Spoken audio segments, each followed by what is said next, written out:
awaken her, but her hand simply slid through it. "Cannot feel me, cannot see me, will not listen." The girl had become very disciplined at ignoring the call, and if there was one thing that annoyed Lil Ambrioth most, it was being ignored. Lil had, in her own opinion, exercised a great deal of patience, actually biding her time during the year the girl took to finish her schooling, thinking it couldn't hurt, and that afterward she would finally heed the call and return to Sacor City to take her oath before the king as a Green Rider. She did not. She defied the call and went home to Corsa instead. And for what? To count bolts of wool on one of her father's wretched wagon trains? To balance ledgers? What was alluring about that? Why did she resist? Lil paced until she realized her feet no longer touched the floor, but hovered above it. "By all the hells!" She tried to focus on the floor so she might at least achieve the illusion of standing on it, but the effort bled too much energy from her. She cursed in frustration at the limitations of her current form, and glowered at the sleeping girl who made all this necessary. If she could manage it, she would have hauled her right out of bed. Thankfully, most riders weren't this difficult.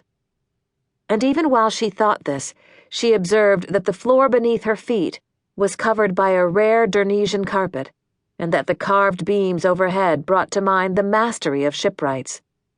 The furnishings were deeply burnished and inlaid with ivory wrought with intricate ornamentation. They had a foreign look, as though brought from across the sea. Even the mattress the girl slept on was stuffed with eiderdown, and the sheets were of a delicate weave. As the daughter of a wealthy merchant, the girl lived at a level of luxury incomprehensible to most Sacoridians, and Lil could understand how trading this privileged and comfortable life for that of the rugged, dangerous duty of a Green Rider might prove difficult. In another sense, she could not. The riders did important work. There were enough merchants in the world, and far too few Green Riders. She was needed, this girl. This girl who over a year ago defeated a rogue Eletian and played an essential role in saving the king's throne. And there was more ahead for her. A positive sign that all was not lost was the gold-winged horse brooch resting on the table next to the bed. It was the most substantial thing about this realm in Lil's vision, more solid and brilliant than anything else. It seemed the girl could not part with it. The bond still held. Had it abandoned her, there would be no possibility of her becoming a rider. And our link would have been lost. Lil touched her own brooch, which was clasped to the green and blue plaid she wore draped across her shoulder, and drew comfort and strength from it.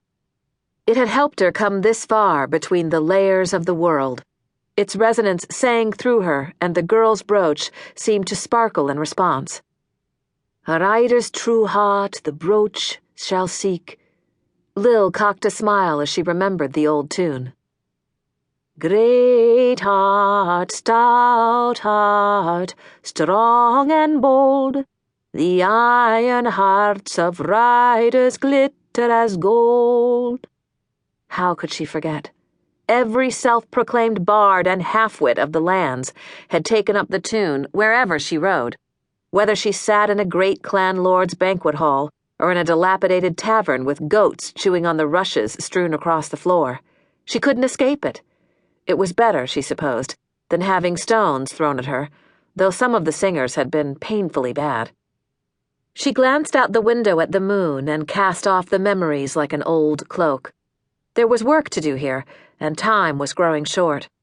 She leaned over the sleeping girl, and using every ounce of command she could summon, she said into her ear, "Karigan G'ladheon, you must go to Sacor City, hey? You are not a merchant. You are a Green Rider." Lil watched on in satisfaction as the girl murmured and shifted. Her satisfaction turned to dismay, however, when the girl wrapped her pillow around her head. Ach!